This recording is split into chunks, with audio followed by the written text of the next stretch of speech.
Semuanya, kita akan membahas yaitu bagaimana sih cara kita untuk menekan untuk pengeluaran sehari-hari karena kita itu mempunyai gaji biasanya cuma 1 kali atau 2 kali dalam 1 bulan. Mungkin ada yang lebih, ada yang kurang dari hitungan tersebut. Nah, di samping saya ini tidak apa-apa, ada anak kecil. Nah, di sini kita akan membahas yaitu apa aja sih yang kita lakukan supaya kita itu bisa menghemat keuangan kita secara maksimal dan tidak terberdaya kita untuk membeli barang-barang sesuatu yang impulsif yang sifatnya tidak berguna. Nah, setiap bulan kita harus mempunyai yaitu anggaran. Anggaran di sini kita harus mengalokasikan bahwa anggaran-anggaran itu benar-benar digunakan. Yang pertama yaitu kita apa aja alat kebutuhan rumah tangga seperti sabun, alat-alat pembersih. Terus yang kedua yaitu makanan. Nah, kita harus mempunyai stok di mana kita membelinya tidak secara dikit-dikit. Karena kalau sedikit-dikit kita akan lebih boros. Nah, di sini ada kita mempunyai planning atau kita catat sekitaran mungkin beras kita 1 bulan menghabiskan 5 atau 10 kilo. Nah, kita catat mungkin berapa pengeluarannya, mungkin 180.000 kita catat. Untuk sabun mandi berapa ribu kita catat, dan akhirnya kita mempunyai titik temu kita belanja yaitu maksimal 300 atau 400.000 dalam 1 bulannya.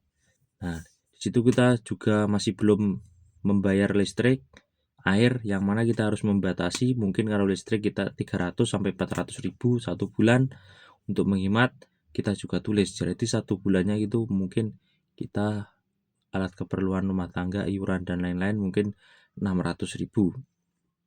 Nah, mungkin gaji kita sekitar 1.200.000. Nah, di situ 600.000 masih ada 700.000 kita harus memaksimalkan. Jadi kita belanja, kita tekan jangan sampai lebih dari 600.000. Kalau bisa kita tekan di harga 400-an. Nah, bagaimana caranya? Yaitu menghemat-hemat lainnya. Kita juga membeli sesuatu hal tidak perlu yang lebih mahal. Kita beli yang seadanya aja. Yang penting semuanya bisa berjalan. Karena kebutuhan pokok itu sangat tidak bisa dicegah ya, karena kita harus membelinya untuk menggunakan saat itu. Yang kedua yaitu catat pengeluaran.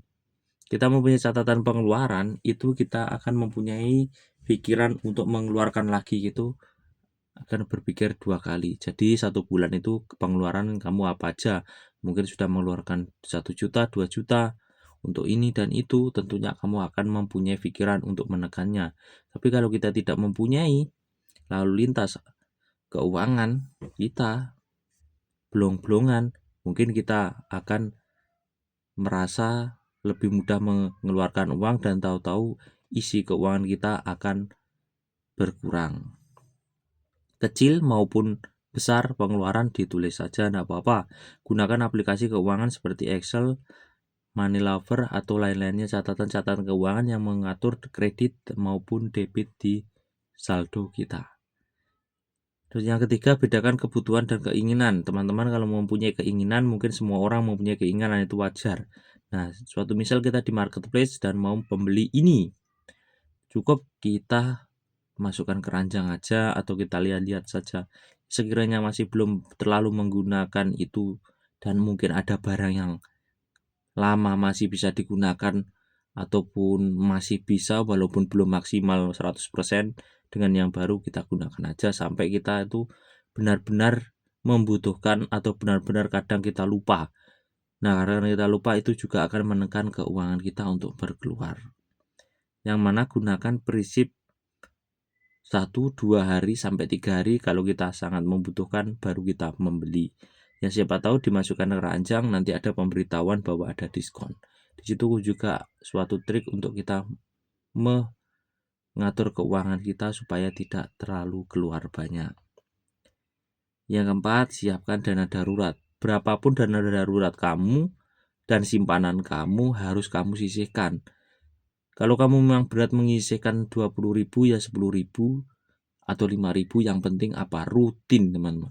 Harus rutin kita mengeluarkan atau menyimpan uang untuk pengeluaran tabungan. Jika kita pengeluaran uang untuk pembelian, disitulah kita semuanya akan rugi. Simpan, kalau mau mengamankan, amankan di rekening yang tidak ada ATM-nya, tinggal transfer ataupun deposito atau diinvestasikan seperti emas dan lain-lain. Mungkin yang paham yaitu di saham, reksadana dan lainnya. Hindari, ini yang kelima, hindari utang yang bersifat konsumtif. Di sini kita mau beli sepatu, padahal sepatu di rumah masih ada, kita masih membeli yang baru lagi. Nah, di sini kita termasuk konsumtif, yang mana masih ada yang lama, kenapa beli yang baru? Mungkin ada beberapa faktor. Yang pertama, tuntutan dari fashion, tuntutan dari inginan kita yang ingin berganti-ganti, mungkin tuntutan karena suatu golongan atau kelompok di klub kita membeli barang sesuatu, akhirnya kita juga ingin membelinya. Di sini tidak usah temalu, kultur atau kebudayaan yang ingin menunjukkan bahwa kita punya, bahwa kita itu mempunyai nilai lebih, tidak usah seperti itu, teman-teman. Sederhana aja, tidak apa-apa, yang penting tabungannya sudah banyak. Di situ banyak cerita, yaitu banyak pengusaha-pengusaha yang saya lihat mempunyai biaya hidup yang tinggi sama biaya hidup yang sederhana. Orang yang sederhana dalam dunia usaha, dia akan memanfaatkan keuntungan-keuntungannya untuk ditabung dan dikembangkan usahanya. Tapi ada juga usaha yang karena gaya hidupnya tinggi, keuntungan-keuntungan digunakan untuk gaya hidup, untuk mengembangkan sayapnya, dia masih menomorduakan. Nah, di sini ada akan perbedaan untuk kemajuan di usahanya ataupun tabungannya. Nah, teman-teman harus mengetahui bahwa biaya hidup itu tidak ada batasnya. Apapun kita mau beli ini itu hanya sebentar sebenarnya untuk kesenangan, dan lainnya nanti kita juga akan merasa menyesal.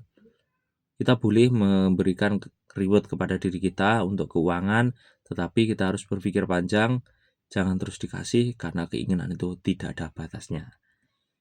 Kalau kita mau utang konsumtif, kita harus berpikir-pikir dulu, mungkin utang untuk sesuatu hal yang mungkin menilai atau nilai produktif atau menilai ekonomisnya semakin turun dan turun. Kita contohnya membeli elektronik, membeli kendaraan dan sebagainya, setahun semakin tahun itu harganya akan turun. Tetapi kalau kita belinya utang untuk investasi seperti rumah, tanah, emas, dan properti lainnya, semakin tahun semakin naik harganya. Di sini kita utang, saya rasa tidak apa-apa, masih ada imbal baliknya. Lanjut, yaitu sisihkan tabungan awal. Tabungan awal ini sangat penting. Jadi teman-teman kalau mempunyai gaji mungkin contoh 1.200.000, ini yang pasti yaitu kita wajib yaitu 50.000 atau 100.000 atau semampunya kita harus langsung lempar itu ke tabungan. Tabungan bisa kemana aja, yang penting aman. Kalau bisa tabungan yang ada nilai uangnya itu berkembang, teman-teman bisa tahu sendiri di mana, silakan.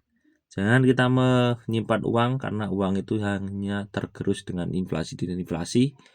300.000 di 3 tahun yang lalu sama tahun sekarang itu beda.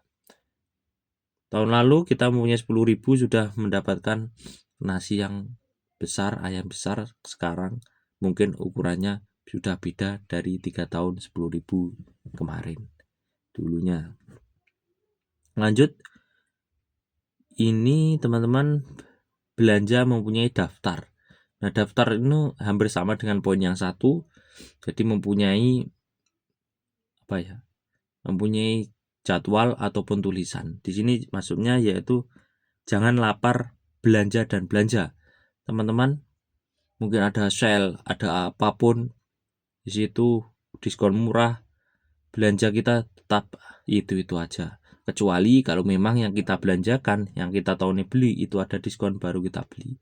Dan gitu pun tidak usah terlalu banyak-banyak untuk membeli diskon kalau memang keuangan kita itu belum cukup banyak atau belum banyak uang yang longgar. Jadi cukup beli yang semampunya aja, sebisanya kita manfaatkan. Seperti kemarin ada diskon listrik 50%, teman-teman kalau mempunyai uang sudah langsung beli aja, tidak apa-apa.